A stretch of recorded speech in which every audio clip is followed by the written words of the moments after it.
How to get BlueSky Social Invite code for free.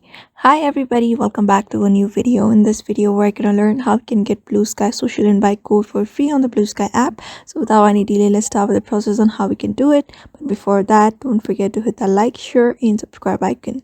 So in order to get the BlueSky Social code for free, you just need to head over to the browser instead of the application. And after heading over to the browser, you just need to type in staging.bsky.app. staging.bsky.app. After that, hit the go and you'll be taken to the bsky.app web version.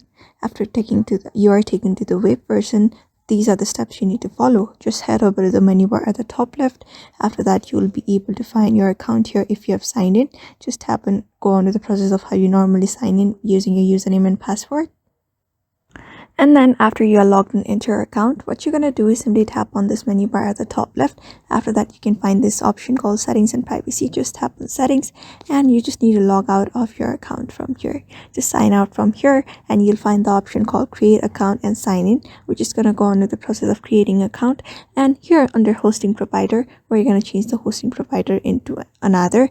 We're just going to type in the server called steams.social, like this one right here. Just put in your server. After that, tap on next, and on your invite code you're gonna type in steams/social SWKCHR. After that, enter your email address and a password and legal check. After that, go on with the process and you'll be logged into your account, and that's how you basically get a free code on your BlueSky Social app. So I hope this video was helpful to you and thank you for watching this video.